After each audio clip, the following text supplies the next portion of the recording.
The morning sun cast long shadows across the cobblestones of Whitehall as tourists began gathering for the daily changing of the guard ceremony.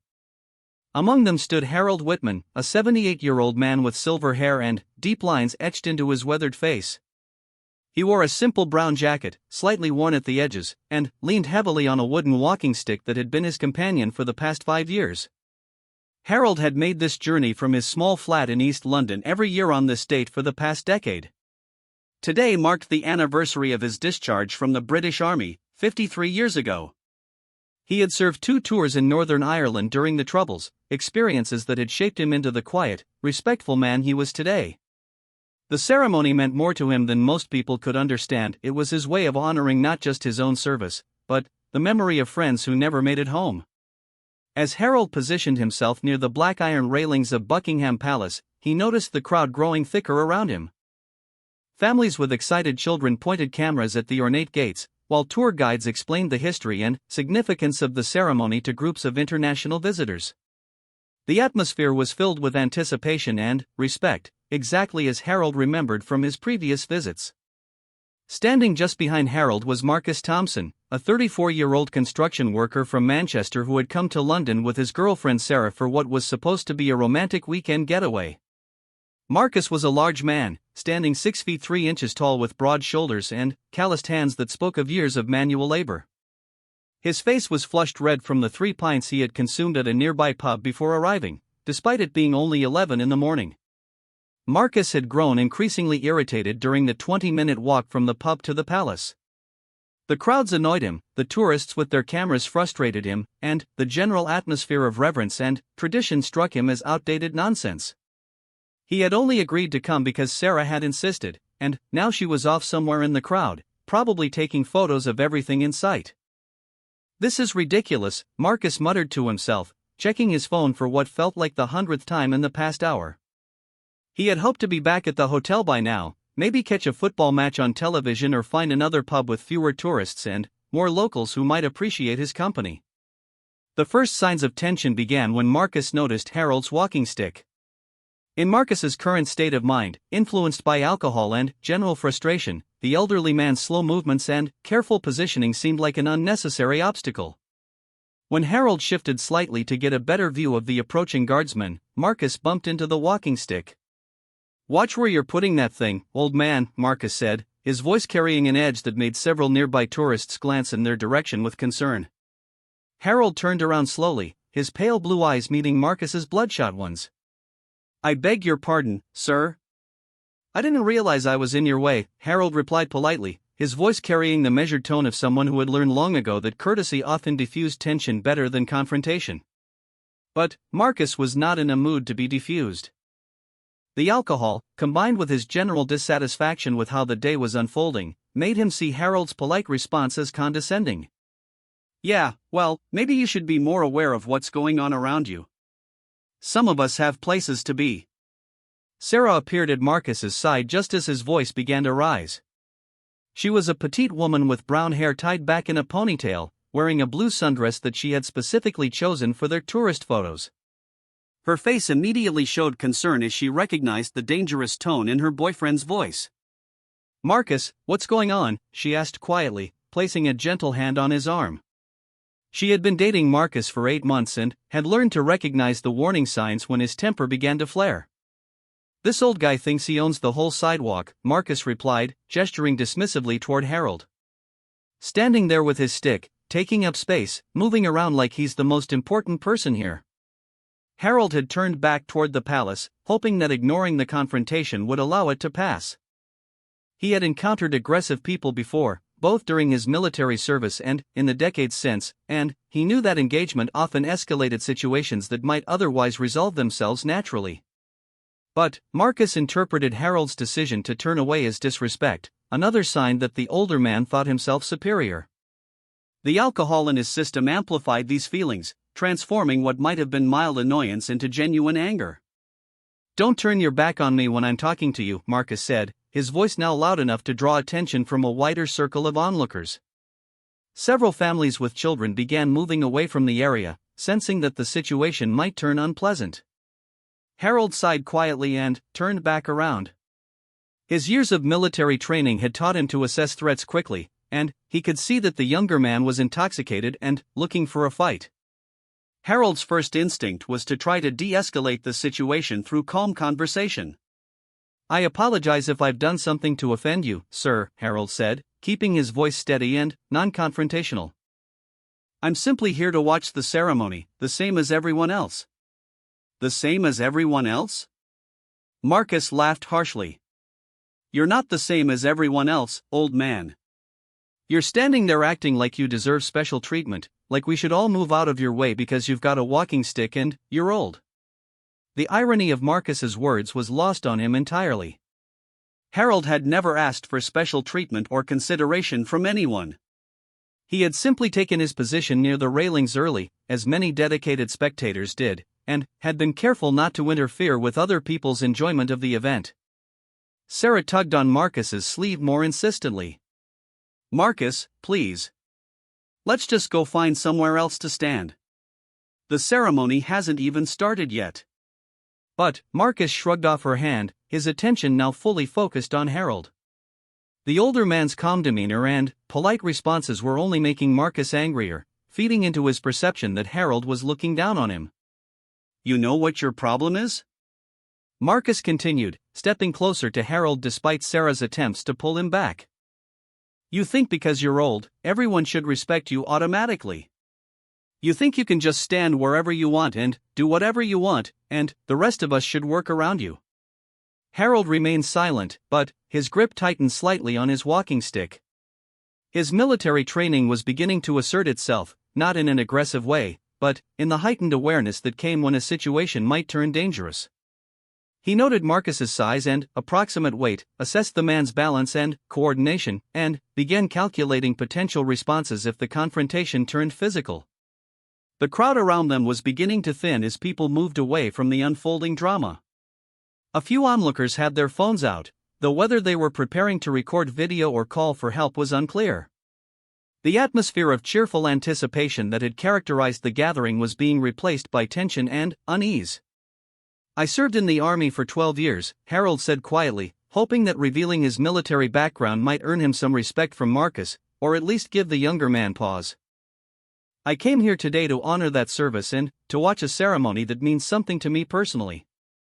But Marcus's reaction was the opposite of what Harold had hoped for. Instead of respect, the mention of military service triggered another wave of anger and resentment. "Oh, here we go," Marcus said, his voice dripping with sarcasm. "The old soldier card.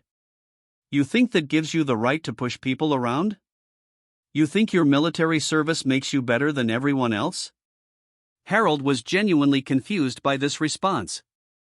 He had mentioned his service not as a claim of superiority, but as an explanation for why the ceremony was meaningful to him.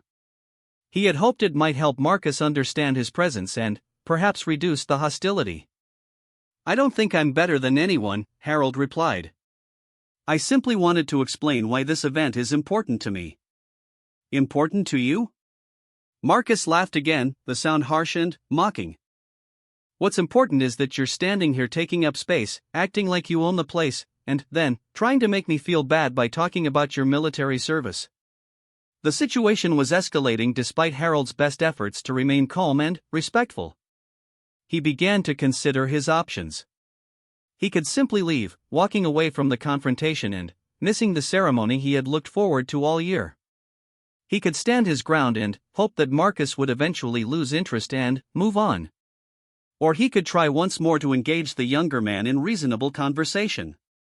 Meanwhile, Sarah was becoming increasingly desperate in her attempts to get Marcus to leave the area. She had seen him in this state before, usually after he had been drinking, and she knew that his anger could quickly spiral out of control. She also knew that he would likely regret his behavior later, but that knowledge did little to help her manage the current situation. "Marcus, you're making a scene," she whispered urgently. "People are staring. Let's just go, please." "Let them stare," Marcus replied loudly. "Maybe they'll learn something about not letting old people walk all over them." The first police officer to notice the disturbance was Constable James Mitchell, a 28-year-old who had been assigned to crowd control for the ceremony.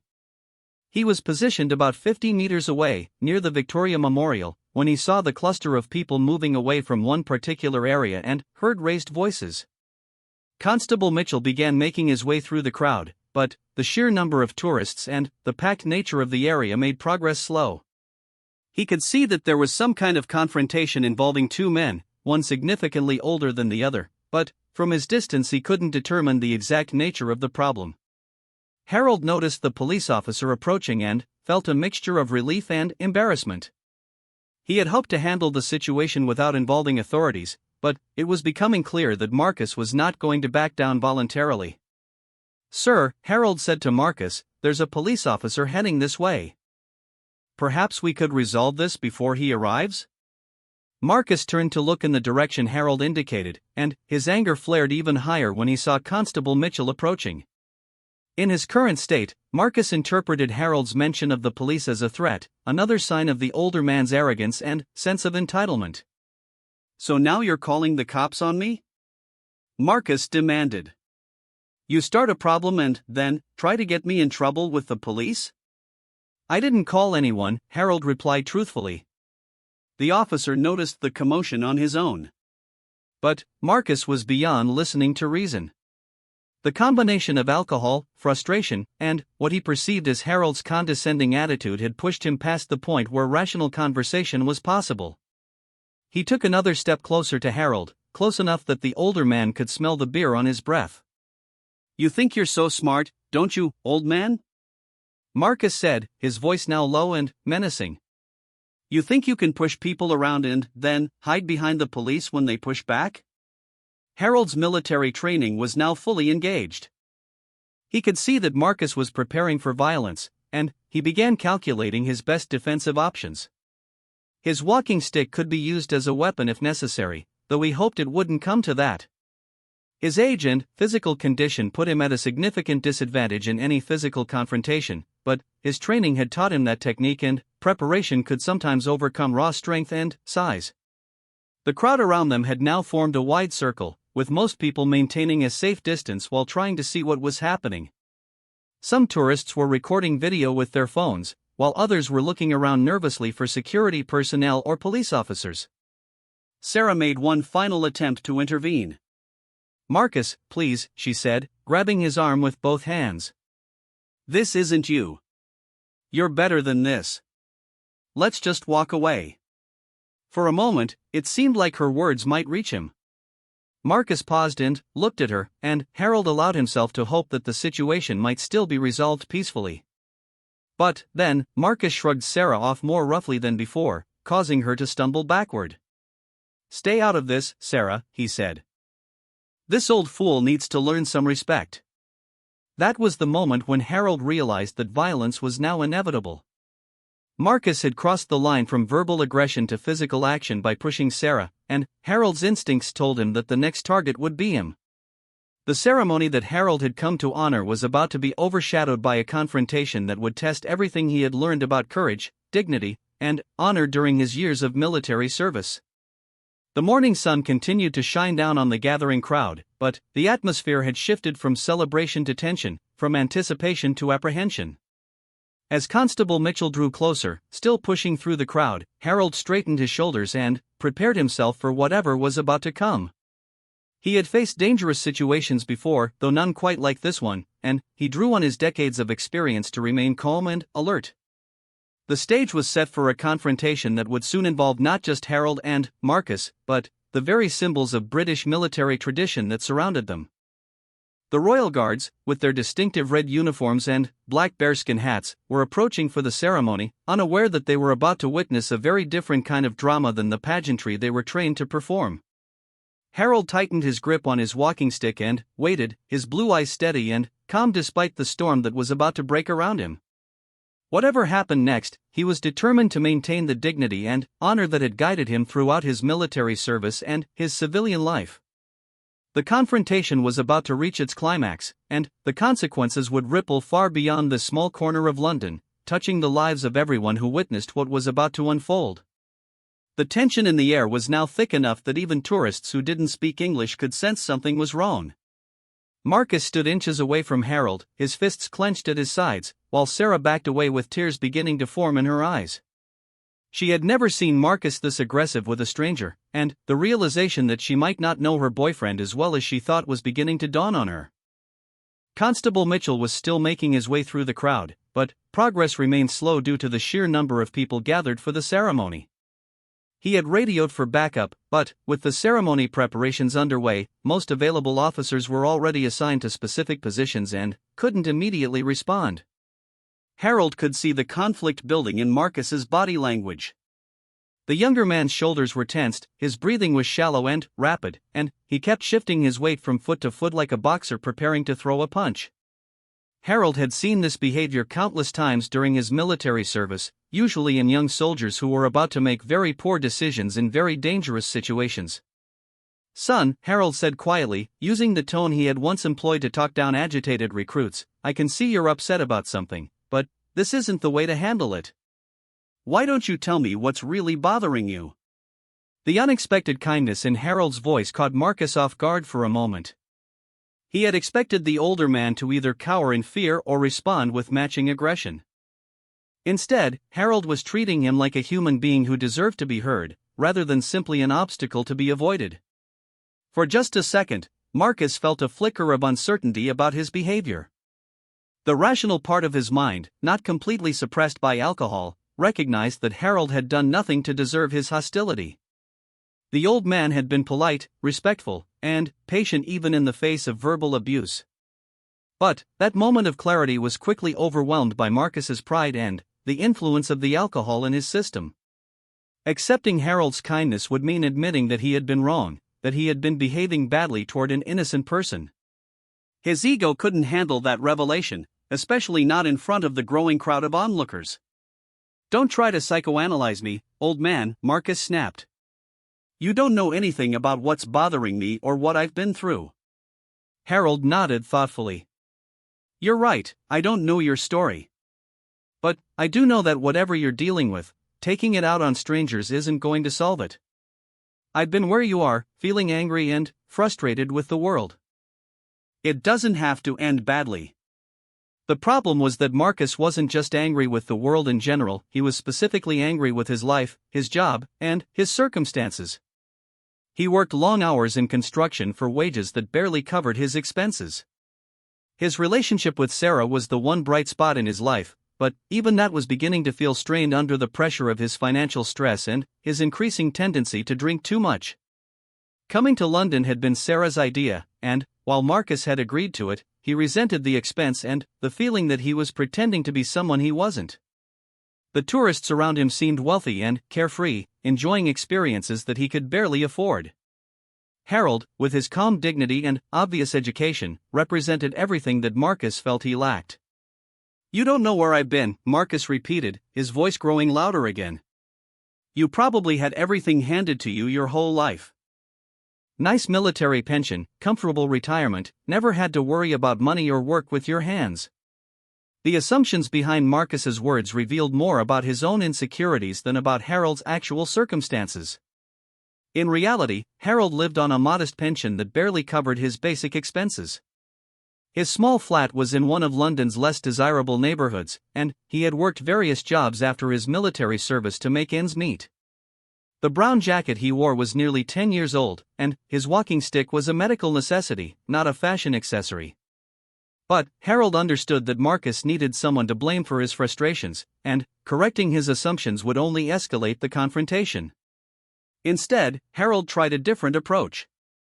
"You mentioned you work construction," Harold said. "That's honest, difficult work. I respect people who build things, who use their hands to make something useful." Once again, Harold's unexpected response threw Marcus off balance. He had expected anger or defensiveness, not genuine respect for his profession. For most of Marcus's adult life, people had looked down on construction work as unskilled labor, something that anyone could do if they weren't smart enough for better employment. "Yeah, well, respect doesn't pay the bills," Marcus muttered, but some of the heat had gone out of his voice. Harold sensed an opening and pressed gently forward. "No, it doesn't. But it does mean something. The buildings you work on will be standing long after both of us are gone. That's a kind of legacy that not everyone gets to leave. Sarah, who had been watching the exchange with growing amazement, stepped closer again. She had never heard anyone speak to Marcus about his work the way Harold was doing. Most people, including some of her own family members, treated Marcus's job as something temporary or unfortunate, something he should be trying to escape rather than take pride in. "See, Marcus?" Sarah said softly. "This gentleman understands." But Marcus wasn't ready to accept peace. The alcohol and his own self-loathing had created a momentum that was difficult to stop. Harold's kindness felt like pity, and Marcus's pride couldn't tolerate what he perceived as condescension. "I don't need his understanding," Marcus said, turning to face Sarah with anger still blazing in his eyes. "And I don't need you taking sides against me." "I'm not taking sides," Sarah protested.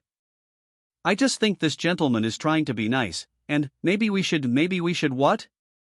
Marcus interrupted. "Maybe I should bow down and thank him for his generous approval of my working-class job?" The crowd around them had grown larger, drawn by the raised voices and the obvious tension. Among the onlookers were several other veterans, identifiable by their military bearing and the small pins or badges they wore to commemorate their service. They had been watching the confrontation with increasing concern, particularly after Harold had identified himself as a former soldier. One of these veterans was William Fraser, a 65-year-old former Royal Marine who had served in the Falklands War. He stood about 15 feet away from the confrontation, close enough to intervene if necessary but far enough to avoid escalating the situation by making Marcus feel surrounded. William had recognized something in Harold's posture and demeanor that confirmed his military background. The way the older man stood his ground without being aggressive, his calm assessment of the threat, and his attempts to de-escalate through conversation were all hallmarks of military training and experience. Another veteran in the crowd was Patricia Hayes, a 52-year-old former Army medic who had served in Iraq and Afghanistan. She was positioned where she could see both Harold and Marcus clearly, and she was already reaching for her mobile phone to call for additional police assistance if the situation deteriorated further. The royal guards who were preparing for the ceremony had also begun to notice the disturbance. While they were required to maintain their positions and protocol during the ceremony itself, they were still police officers with the authority and responsibility to intervene in situations that threatened public safety. Sergeant Robert Ashley, a 34-year-old guardsman with 15 years of military experience, was monitoring the situation from his position near the palace gates. He had noticed Constable Mitchell's slow progress through the crowd and had begun to consider whether intervention from the guards might be necessary. The ceremony was scheduled to begin in less than 20 minutes, and Sergeant Ashley knew that any major disturbance could disrupt the event that thousands of tourists had come to see. More importantly, he could see that the confrontation involved what appeared to be a vulnerable elderly man being threatened by a much younger and larger individual. Back at the center of the confrontation, Marcus had worked himself into a state where violence seemed inevitable. His face was flushed red, his hands were shaking with adrenaline, and his voice had taken on the tone that Sarah recognized as dangerous. "You know what your problem is, old man?" Marcus said, jabbing his finger toward Harold's chest but not quite making contact. "You think you're better than people like me because you wore a uniform 50 years ago. You think that gives you the right to look down on working people." Harold remained completely still as Marcus's finger came within inches of his chest. His military training had taught him that any movement at this point could be interpreted as either escalation or retreat, both of which could trigger violence from an agitated opponent. "I don't look down on anyone," Harold said simply. "And I certainly don't think I'm better than you or anyone else here." "Bullshit," Marcus spat. "I can see it in your eyes. You think I'm just some stupid drunk causing trouble. You probably think I should be grateful that someone like you even bothers to talk to me." The tragic irony of Marcus's words was that Harold actually felt something closer to sympathy than superiority. He could see the pain and frustration behind Marcus's anger, the sense of inadequacy and social displacement that was driving his aggressive behavior. Harold had encountered similar young men during his military service, usually soldiers who came from difficult backgrounds and were struggling to find their place in the world. But explaining this to Marcus in his current state would be impossible. The younger man was trapped in a cycle of self-destructive thinking that interpreted kindness as condescension and respect as pity. Nothing Harold could say would break through that cycle until Marcus was ready to hear it. "I think you're a man who's having a difficult day," Harold said carefully. "And I think you deserve better than to have this moment define how people remember you." These words, meant to offer Marcus a way to step back from the confrontation with dignity and tact, instead triggered the final escalation. To Marcus, Harold's reference to how people would remember this moment sounded like a threat, a suggestion that his behavior was being recorded and would have consequences. Marcus glanced around at the crowd, noticing for the first time how many people were watching, how many phones were pointed in his direction. The realization that his behavior was being documented by dozens of strangers sent his anxiety and anger to new heights. "Are you threatening me?" Marcus demanded, his voice now loud enough to be heard clearly throughout the surrounding area.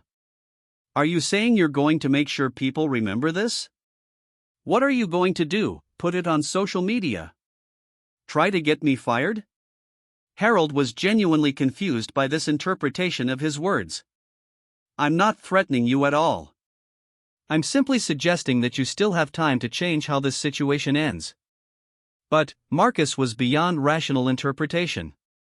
The combination of alcohol, stress, social anxiety, and wounded pride had created a perfect storm of aggression that was about to break. "You think you can intimidate me with your threats and your military stories?" Marcus shouted, drawing the attention of everyone within a 100-meter radius. "You think I'm going to back down because you're old and you have a walking stick?" Sarah made one final, desperate attempt to intervene. "Marcus, please stop. You're going to get arrested. This isn't worth it." But Marcus was now completely beyond her influence. The mention of potential arrest only reinforced his perception that Harold was somehow orchestrating his downfall, that the old man had deliberately provoked this confrontation to get him in trouble. "So now you're conspiring against me too?" Marcus said to Sarah, his voice filled with betrayal and rage. "Taking the side of some stranger against your own boyfriend?" The accusation that Sarah was conspiring against him was the final sign that Marcus had lost touch with reality. His thinking had become completely paranoid and self-centered, unable to recognize that other people might have motivations beyond harming him. Harold could see that the situation was about to turn violent. Marcus's body language had shifted from threatening postures to actual preparation for assault. The younger man was no longer arguing or trying to make points, he was simply looking for an excuse to attack. In the distance, the sound of additional police sirens could be heard approaching. Constable Mitchell had finally reached a position where he could see the confrontation clearly and had called for immediate backup. But the reinforcements were still several minutes away, and Harold knew that Marcus wouldn't wait for their arrival. The crowd had begun to back away more noticeably, sensing that the verbal confrontation was about to become physical. Parents picked up small children and moved them to safer distances, while other onlookers positioned themselves behind barriers or structures that would provide protection if the situation spiraled completely out of control. Harold adjusted his grip on his walking stick and prepared himself for what seemed inevitable. He had hoped until the very last moment that Marcus would find a way to step back from violence, but it was becoming clear that hope had been misplaced. The confrontation that had begun with a simple bump and a moment of irritation was about to escalate into something that would change the lives of everyone involved. The royal guards, the police, the watching veterans, and the hundreds of tourists who had come to witness a ceremony celebrating British military tradition were instead about to see a very different kind of drama unfold. Harold straightened his shoulders, drew upon 5 decades of experience in handling dangerous situations, and prepared to defend himself against an attack that would test everything he had learned about courage, honor, and survival. The moment arrived with sudden, shocking violence. Marcus, his face contorted with rage and his judgment completely clouded by alcohol and fury, drew back his right arm and swung a powerful punch directly at Harold's head. The attack came without warning, launched while Harold was still attempting to maintain peaceful dialogue. But Harold's military reflexes, honed by years of training and sharpened by actual combat experience, kicked in with remarkable speed for a man of his age. As Marcus's fist came toward him, Harold shifted his weight to his left foot and raised his walking stick horizontally across his body, intercepting the punch with the wooden shaft. The impact of Marcus's fist against the walking stick sent vibrations up Harold's arms, but the defensive move had successfully blocked what could have been a devastating blow to his head. The crowd gasped in shock and fear, many people screaming as they witnessed the sudden eruption of violence they had feared was coming. Marcus, surprised that his attack had been blocked, staggered slightly off balance. The alcohol in his system had impaired his coordination more than he realized, and his follow-through carried him forward past Harold's position. This gave Harold a brief moment to assess his situation and prepare for what he knew would be additional attacks. "Marcus, stop!" Sarah screamed, her voice breaking with terror and disbelief. She had never seen her boyfriend attack anyone, much less an elderly man who had done nothing to provoke violence. The reality of what Marcus was doing hit her like a physical blow, and she began to realize that she might not know the man she had been dating at all. Harold's defensive success only enraged Marcus further. In his distorted thinking, the older man's ability to block his punch was somehow evidence of deception, proof that Harold had been pretending to be more frail and helpless than he actually was. Rather than recognizing Harold's defensive move as the result of training and experience, Marcus saw it as confirmation that he was being manipulated. "So you're not as helpless as you pretend to be," Marcus snarled, quickly regaining his balance and preparing for another attack. "I knew you were faking it with that walking stick." The irony of Marcus's accusation was profound. Harold genuinely needed his walking stick for mobility due to an old injury from his military service, but his training had also taught him how to use any available object as a defensive tool when necessary. The stick that helped him walk was indeed capable of serving as a weapon, but only because Harold had the knowledge and experience to use it that way. As Marcus prepared for his second attack, something remarkable happened. The sound of military boots on cobblestones began to echo across the courtyard as members of the household cavalry, who had been monitoring the situation, began moving from their ceremonial positions toward the confrontation. Sergeant Robert Ashley had made the decision that the situation required immediate intervention. While the guards were required to maintain their ceremonial duties, they were also police officers with a responsibility to protect the public, and an elderly veteran was being attacked by a violent drunk in full view of hundreds of witnesses. The sight of the royal guards in their distinctive red tunics and towering bearskin hats approaching with purpose sent a ripple of excitement and concern through the crowd. Many tourists began taking photos and videos, realizing they were witnessing something unprecedented in the usually carefully choreographed world of royal ceremonies. Marcus, focused entirely on his confrontation with Harold, didn't immediately notice the approaching guards. He launched his second attack, this time attempting to grab Harold's walking stick and wrench it away from him. But Harold, anticipating this move, pivoted on his good leg and used Marcus's forward momentum against him, causing the younger man to stumble forward and nearly fall. The defensive maneuver was a classic military technique that Harold had learned decades ago and practiced countless times during his service. It required timing, balance, and an understanding of leverage rather than brute strength, which made it particularly effective for someone of Harold's age and physical condition against a larger opponent. "Sir, step away from that gentleman immediately." Sergeant Ashley's voice boomed across the courtyard with the authority of 15 years of military command. The crowd parted automatically as he approached, accompanied by two other guardsmen who had left their ceremonial positions to assist. Marcus finally became aware of the approaching guards and spun around to face them, his eyes wide with shock and confusion. The sight of three imposing figures in full military dress marching directly toward him was sobering in a way that nothing else had been during the entire confrontation. "This is none of your business," Marcus said, but his voice lacked the conviction and aggression it had carried moments before. The reality of his situation was beginning to penetrate even his alcohol-impaired thinking.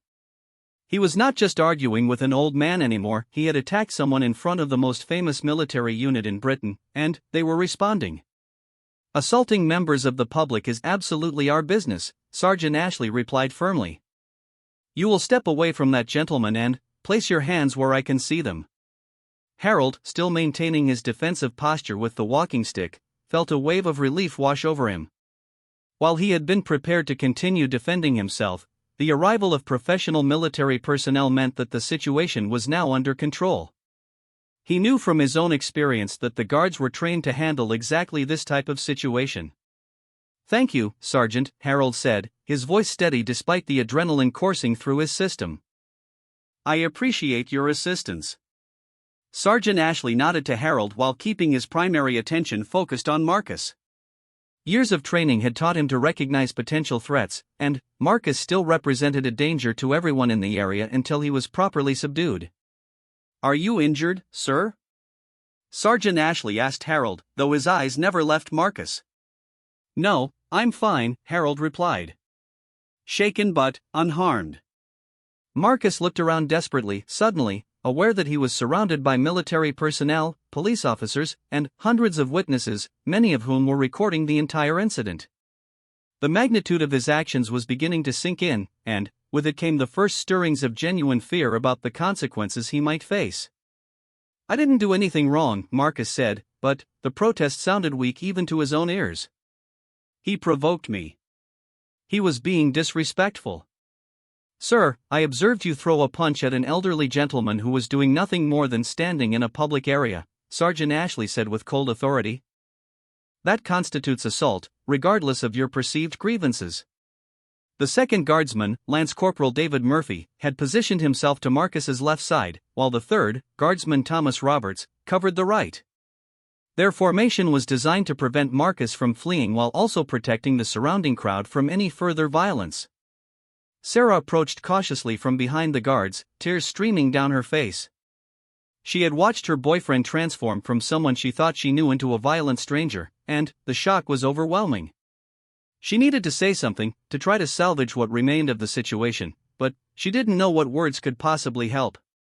"Please," she said to Sergeant Ashley, her voice barely above a whisper. "He's not normally like this. He's been drinking, and he's under a lot of stress. This isn't who he really is." Sergeant Ashley's expression softened slightly when he looked at Sarah. He could see that she was genuinely distressed and, probably a shock.